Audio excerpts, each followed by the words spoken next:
السلام علیکم۔ اردو ادب کی مختصر ترین طریق ڈاکٹر سلیم اختر کا باب نمبر 9 دبستان لکھنؤ کی شاعری، اور اس کی پہلی ویڈیو جو ہے وہ میرے چینل پر جو ہے کل کی اپلوڈ ہو چکی ہے، وہ آپ اس سے استفادہ کر سکتے ہیں۔ اور آج اس کا دوسرا حصہ ہے اس اس باب کا، تو وہ ہم پڑھ رہے تھے۔ تو کل تک ہم نے مصری تک پڑھا تھا، آج ہم مصری سے شروع کرتے ہیں۔ تو سیر البیان 1784 میں لکھی گئی، میر حسن نے لکھی، اور گلزار نسیم جو ہے 1838 اور 39 میں لکھی گئی، اور زیر عشق جو ہے 1860 میں لکھی گئی۔ یعنی کہ سیر البیان، گلزار نسیم اور زیر عشق، یہ تینوں مصنوعیاں جو ہیں لکھنؤ کی ہیں اور لکھنؤ میں ہی لکھی گئی۔ ان کے بارے میں مشہور ہے کہ سیر البیان جو ہے وہ میر حسن نے لکھی، گلزار نسیم پنڈت دیا شنکر نسیم نے لکھی، اور مرزا شوق نے زیر عشق لکھی ہے۔ وغیرہ کی صورت میں جو کوئی سامنے آیا، بالیاد قدر و قیمت اسے کمتر نہیں قرار دیا جا سکتا۔ شاید اس لیے سیر البیان اور گلزار نسیم کی انگریزی تراجم بھی اس کے ہو چکے ہیں۔ حاجب گو اور نظم نگار، اور بلکہ حاجب گو اور طنز نگار میر زاہد کے اکلوتے فرزند میر حسن، تو اصل نام کیا تھا؟ غلام میر حسن۔ پیدائش دہلی میں ہوئی، کب ہوئی؟ 1727 میں، اور وفات جو ہے لکھنؤ میں ہوئی، 1786 میں ہوئی۔ انہوں نے 12 مصنوعیں لکھی۔ سیر البیان کو جو شہرت نصیب ہوئی وہ کسی کو نہ ہوئی۔ قصہ تو روایتی اور مافوق الفطرت پر مبنی ہے، لیکن اپنے عہد کی معاشرت کی مرکہ سازی اور رسوم و رواجات کی تصویر کشی کے ساتھ ساتھ جذبات نگاری، جزیات کے بیان میں انہوں نے سلاست کے ساتھ ساتھ زبان کی خوبی، محاورہ کی درستی، روزمرہ کی چاشنی کو برقرار رکھا ہے۔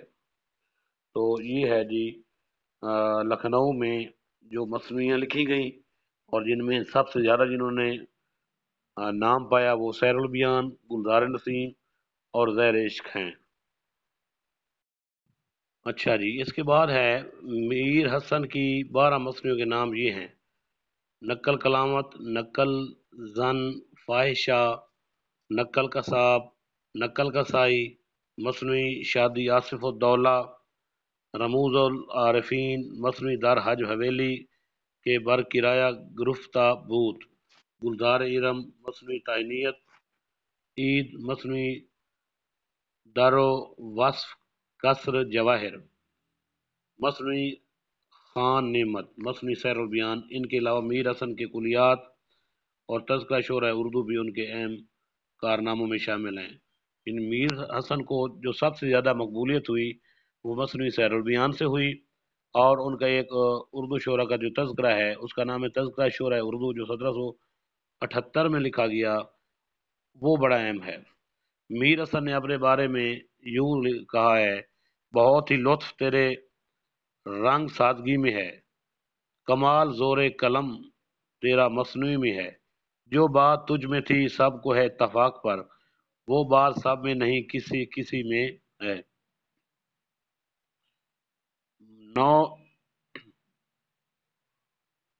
نول کشور لکھنؤ سے 1912 میں دیوان حسن شائع ہوا اور پھر نہ چھپا، جبکہ نصاب میں شامل ہونے کی وجہ سے مصنوعی کے بلا شبہ سینکڑوں ایڈیشن چھپ گئے۔ پروفیسر مظفر حنفی نے غزلیات میر حسن شائع کی، مقدمہ اور انتخاب کے ساتھ۔ یعنی اگر پیپر میں آ جائے کہ غزلیات میر حسن جو ہے کتاب کس کی ہے، تو وہ پروفیسر مظفر حنفی کی کتاب ہے۔ مقالات مولوی محمد شفیع میں مولوی صاحب کا ایک مقالہ بعنوان مصنوعی سیر البیان کا ایک پرانا دیباچہ، یہ بھی ہے، ملتا ہے، جس کی تحقیق کے مطابق یہ دیباچہ میر شیر علی افسوس کا ہے، اور اسے ڈاکٹر جان گل کریسٹ کی فرمائش پر جو ہے وہ لکھا گیا تھا۔ اچھا جی، پھر مولوی صاحب کے باموجب گارساں دتاسی، جو فرانس کا مستشرق تھا، نے اپنی تاریخ ادبیات ہند، یعنی تاریخ ادبیات ہند کس کتاب ہے؟ گارساں دتاسی کی ہے، میں میر حسن کے جو حالات قلم بند کیے وہ اس دیباچہ سے ماخوذ ہیں۔ اس دیباچہ سے میر حسن کی تاریخ وفات کے تعین میں بھی مدد ملتی ہے، جو کہ محرم 1201 ہجری یکم بلکہ اکتوبر 1786 ہے۔ اور مصنوعی سحر البیان کی تکمیل کا سن جو ہے وہ 1199 ہجری، یعنی فورٹ ولیم کالج میں 1803 میں طبع ہوئی، اور اس کو مرتب کیا شیر علی افسوس نے۔ میر اثر نے مصنوعی سحر البیان کو بیر متقارب مسمن مخروف الآخر یا مقصود الآخر فعولن فعولن فعولن فعل میں لکھی شاہ نامہ بھی اسی بیر میں لکھا گیا ہے۔ مصنوعی گلزار نسیم کے بارے میں بات ہو جائے جی۔ اس سے پہلے مصنوعی سحر البیان کے بارے میں آپ کو بتا چکا ہوں۔ پنڈت دیا شنکر نسیم جواں مرگ نہ ہوتے، یعنی کہ 1811 میں پیدا ہوئے اور 1842 میں ان کی وفات ہو گئی۔ کیا عمر تھی ان کی؟ تو 31 سال کی عمر میں ہی وہ وفات پا گئے۔ یعنی اگر جواں مرگ نہ ہوتے، جوانی میں اگر نہ مرتے، تو شاید گلزار نسیم سے اور بہتر مصنوعی لکھتے۔ یہ گول بقولی قصہ ہے، اس لیے قاری کے لیے مصنوعی کا لطف قصہ میں نہیں بلکہ طرز ادا میں ہے۔ نسیم آتش کے شاگرد تھے، آتش کے مشرے پر انہوں نے اسے مختصر کر دیا، اور بھی اس حد تک کہ چند اشعار بھی حذف کر دینے سے قصہ کا تسلسل ٹوٹ جاتا ہے۔ اس لیے سحر البیان میں تفصیلات کا حسن ملتا ہے۔ تو گلزار نسیم ایجاز کا ایجاز ہے، یعنی کہ مختصر ہونے کا اس کو ایجاز حاصل ہے گلزار نسیم کو۔ رشید احمد صدیقی نے اس کے بارے میں خوب لکھا، شعر و شاعری کے جن پہلوؤں کے اعتبار سے لکھنؤ بدنام ہے، گلزار نسیم نے انہی پہلوؤں سے لکھنؤ کا نام اونچا کر دیا۔ گلزار نسیم کے بھی سحر و بیان ہونے میں شک نہیں۔ زبان کو شاعری اور شاعری کو زبان بنا دینا کوئی معمولی کام نہیں ہے۔ گلزار نسیم اوریجنل ہے یا قصہ مستعار لیا گیا ہے، یہ بحث تحقیقی بحث دلچسپ بھی ہے اور نزاعی بھی ہے، جس میں تھوڑا اختلاف بھی ہے۔ اس کی ابتدا رسالہ مخزن نومبر 1908 کی اشاعت سے ہوئی تھی، جس میں گلزار نسیم کا ماخذ خیابان اور ریحان کے عنوان سے ایک مضمون شائع ہوا تھا۔ اس کے 2 سال بعد حضرت شوق کی دعائی کا ایک مضمون اسی مخزن کی جنوری 1910 کی اشاعت میں درج ہوا، جس میں منشی سیکو لال بلکہ میکو لال رفت کی ایک فارسی مصنوعی گلزار نسیم کا ماخذ قرار دیا گیا ہے۔ اچھا جی، ویسے خود نسیم نے بھی اس کے تباہ ہونے کا دعویٰ نہیں کیا، چنانچہ وہ کہتے ہیں، قصہ یہ سنا گیا ہے اکثر اردو کی زبان میں سخنور۔ 1803 میں فورٹ ولیم کالج کے لیے نہال چند لاہوری نے اسے فارسی سے اردو نثر میں ترجمہ کر کے مذہب عشق کا نام دیا۔ باغ و بہار کی مانند یہ بھی تاریخ نام ہے۔ اس کے بعد نسیم نے 1839 یا 38 میں اسے مصنوعی کا روپ دیا۔ اب بات ہو جائے اردو کی بدنام ترین مصنوعی بقول ڈاکٹر سلیم اختر کے، وہ کون سی ہے جی؟ نواب مرزا شوق، اصل نام حکیم تصدق حسین، کی 3 مسلمہ مصنوعیوں فریب عشق، بہار عشق، زہر عشق سے زہر عشق کی سب سے معروف اور غالباً اردو کی بدنام ترین مصنوعی سمجھی جا سکتی ہے۔ مرزا شوق کے پوتے احسن لکھنوی کے بموجب یہ قصہ سچا ہے، یعنی یہ شوق کے برادر نسبتی مرزا عباس اور ایک شادی شدہ عورت ستارہ کی ناکام محبت کا المیہ ہے۔ ستارہ نے بھی مصنوعی کی ہیروئن کی طرح جدائی پر موت ترجیح دی۔ اتفاقاً مرزا شوق نے دونوں عاشق و معشوق کی آخری ملاقات کی غم آگی گفتگو سن لی، جس سے ایسی کیفیت طاری ہوئی کہ رات بھر کمرہ کی دیوار پر کوئلوں سے اشعار لکھتے رہے۔ زہر عشق اتنی مقبول مصنوعی تھی کہ خنجر عشق، سوز عشق اور قہر عشق وغیرہ کئی مصنوعی اسی انداز پر تحریر ہوئی، اور مرزا شوق سے منسوب ایک مصنوعی لذت عشق بھی ہے۔ تو یہ انڈر لائن جو ہے سینٹینسز جملے وہ میں پڑھ رہا ہوں، میں نے خود ہی کیے ہیں، جو امتحانی نقطہ نظر سے بہت اہم ہیں۔ اچھا جی، اگلے پیج پر دیکھتے ہیں، تو اس میں صرف یہ دیا ہوا ہے کہ صرف یہ ذہن میں رکھ لیں یہ کہ مصنوعی گلزار نسیم، سیر البیان اور مدنی زہر عشق جو ہے مصنوعی، یہ لکھنؤ میں ہی لکھی گئی تھی۔ اچھا، 198 پیج پر دیکھتے ہیں، تو اس میں کچھ بھی نہیں ہے اہم۔ 199 پیج، ہاں جی، 199 پیج میں کیا ہے جی؟ جہاں تک زیر عشق کے پلاٹ کا تعلق ہے تو وہ بالکل سیدھا، بلکہ جدید تکنیک کی روح سے تو سرے سے پلاٹ ہی نہیں ہے۔ کوٹھے پر دیکھنے سے عشق ہوا، نام و پیغام کے بعد ملاقات، وصل، پھر گھر والوں کو معلوم ہونا، محبوبہ کا رسوائی کے خوف سے زہر کھا کر مر جانا، عاشق کا صدمہ کی عاشق کا بھی صدمہ کی تاب نہ لا کر زہر کھانا مگر بچ جانا، یہ ہے قصہ کس کا جی؟ زہر عشق کا۔ اچھا جی، اگلے پیج میں جاتے ہیں تو اس میں کیا ہے جی؟ مرثیے کے بارے میں بات ہو رہی ہے۔ تو لکھنؤ میں یہ دیکھیں انیس و دبیر نے بہت زیادہ مرثیے لکھے۔ اچھا، جو انیس کو کے پیروکار تھے، انیس کے مرثیوں کو پسند کرتے تھے، وہ انیسی کہلائے، اور جو دبیر کے مرثیوں کو پسند کرتے تھے وہ دبیری کہلائے۔ اچھا، جہاں تک بات ہے لکھنویت کیا ہے، تو لکھنویت میں کیا ہے جی؟ اس کے بارے میں پہلے آپ کو پچھلی ویڈیو میں بتا چکا ہوں کہ پرتعیش ماحول، ریختہ گوئی اور شاہانہ نظام، یہ لکھنؤ کی خاصہ تھا۔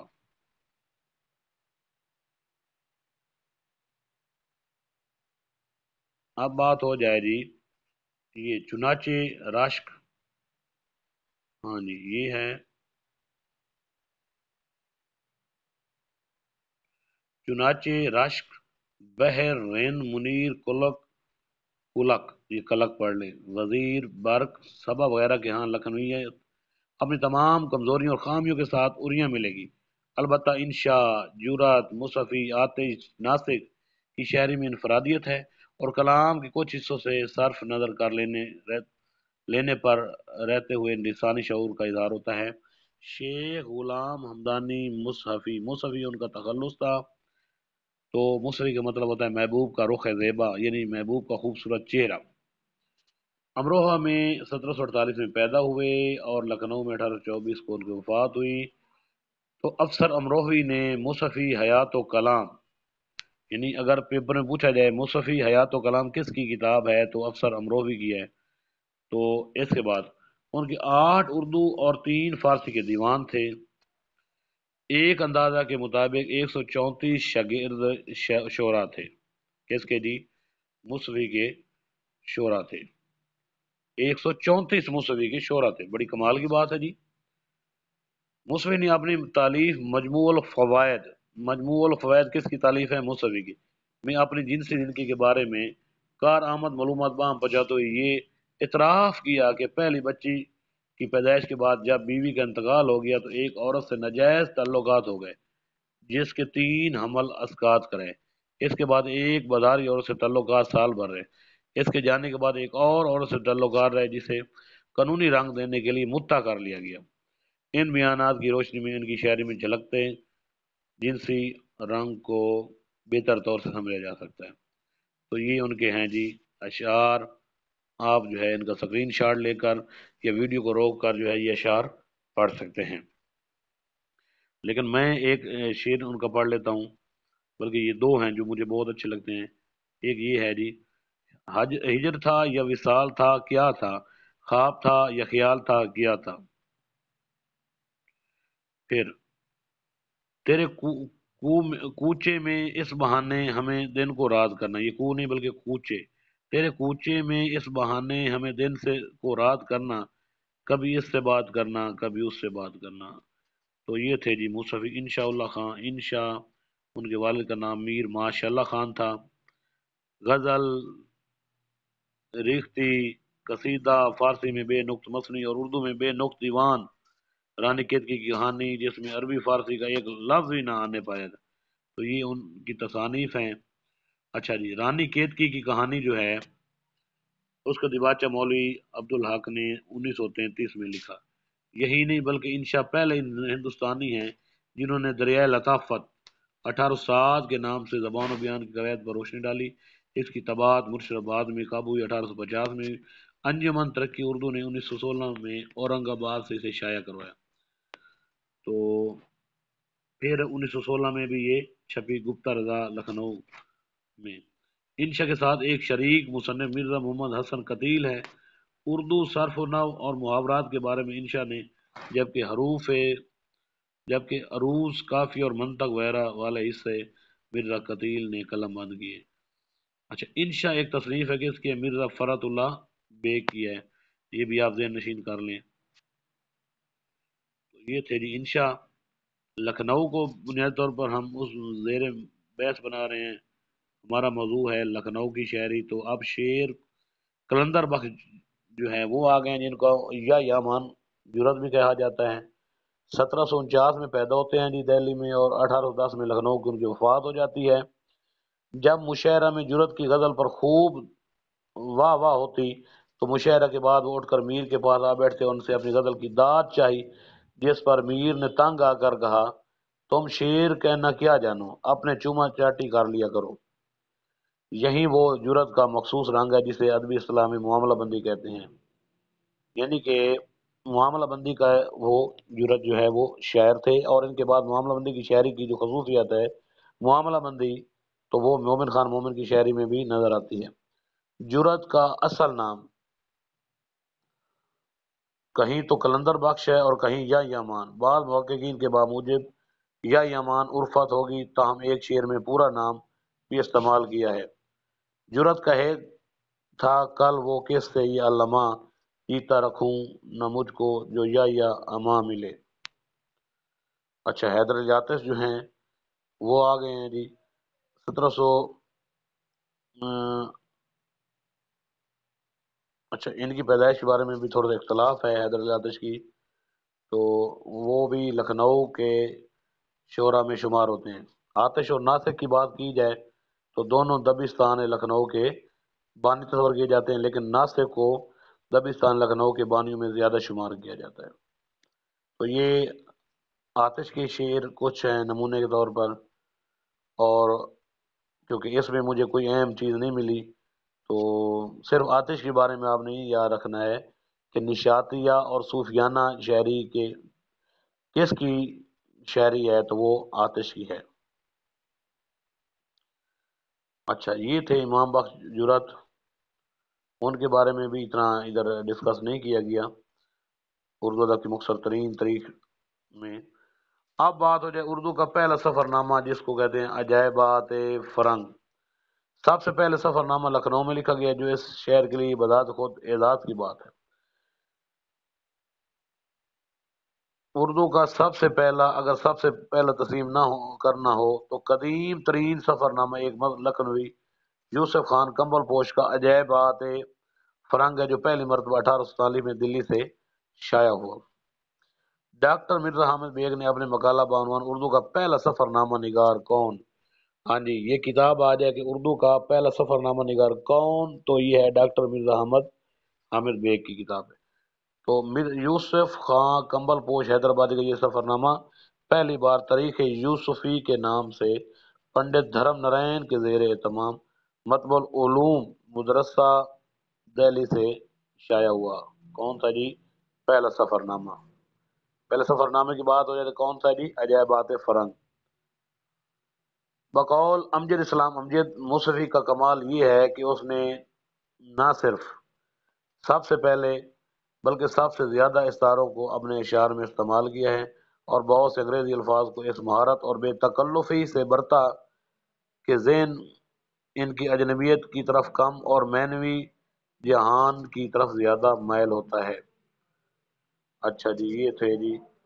اچھا، اب یہ چیپٹر اختتام پذیر ہونا چاہتا ہے، تو اس کے تھوڑے سے حواشی کے بارے میں کچھ اہم چیزیں جو ہیں میں نے آپ کو بتانی تھی۔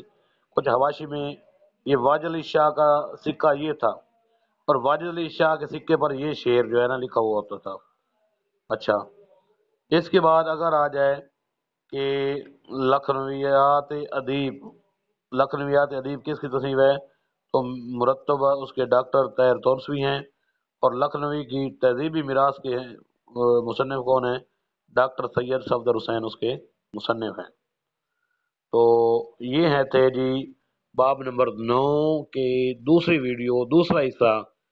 تو آج باب نمبر 2 جو ہے وہ مکمل ہو گیا ہے، تو انشاءاللہ اس کے بعد اگلی ویڈیو میں آپ کے لیے باب نمبر 10 کے چیدہ چیدہ اور اہم جو ہے سوال جو ہے امتحانی نقطہ نظر سے لیکچر اردو یا انسٹرکٹر اردو کے حوالے سے وہ آپ کے لیے لے کر آؤں گا۔ تو اپنا ڈھیر سارا خیال رکھیے گا۔ اللہ تعالی ہم سب کا حامی و ناصر ہو۔ خدا حافظ۔